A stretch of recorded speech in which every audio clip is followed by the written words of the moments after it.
take a look at the high stakes players. Some of the big barns in the game. Steve Asmussen with Skelly, 4 graded stakes entries going into the Aristides Stakes. The grade 3, Brad Cox with Most Wanted has 4 entries. The Blame Stakes will see Most Wanted, and then Brenda Walsh, Lush Lips. Yeah, Brenda Walsh, he's just, anytime there's a stakes race these days, you have to consider him. He doesn't send out, although Jin last time out won at a huge price. That's not happening again. But he's always got horses that are, you know, not necessarily the favorites, but horses that are super live, including these 4 that are 6-1 or less. Let's talk about Lush Lips, who is 3-1 on the morning line in the Regret.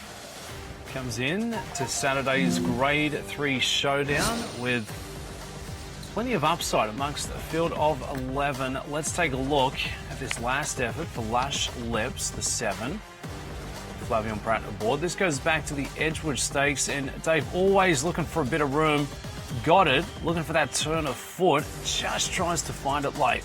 Not going to have to face the horse that was in front of her on this day and the start prior in the Florida Oaks named Nitrogen, so that's a good thing for her. Pratt was aboard her that day. Pratt is back aboard on Saturday in the Regret, here for a good time, riding a 2-race winning streak for Brendan Walsh.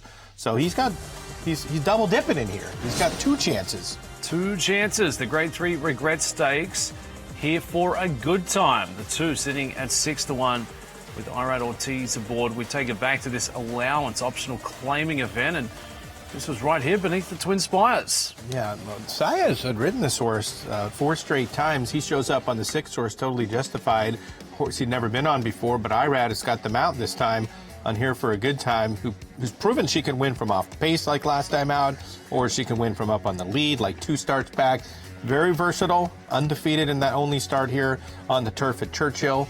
So she's got a chance. She doesn't have the stakes experience yet. That's going to be the question mark for her. But it looks like she has figured it out with those last couple of races. Looks to keep that going into the Regret on Saturday. Other runners here, Classic Q is the 5 sitting at 5-2. Could be the one to beat for Mark Cassie. Very impressive win with this last effort, but this will be a tougher test coming up this weekend. She broke her maiden. Then she's 4th in a couple of stakes races. Then she dropped in against Allowance Company, and she won. The 2 starts that she's used Lasix, she's won. The 2 starts that she hasn't been able to use Lasix in the stakes races, she's finished 4th. Is that going to be an issue in the Regret, or maybe is she just so good right now out that last win that she's going to be able to advance into the Stakes Company and prove that she's good enough to be a graded stakes winner? She's going to get bet, but the stakes record is not as good as the overall record. She's going to have to give us a little more. Here comes Theon, the 8 for trainer Brad Cox. Now, this filly knows how to finish off a race. We'll look for a bit of a seam here going back into the Appalachian. Didn't quite get it, but was charging for home. And that's going to be the game plan once again. If we can get a bit of pace up front, watch out for the 8 to come home late. She should love the mile and 8th. I mean, this is just too short going a mile last time out. You see her jump into 3rd, but this is a distance that she should really take a liking to. Looking to relish the conditions out there on the Churchill Downs turf course at that distance. It will go off as race number 11. That is the grade 3 Regret Stakes.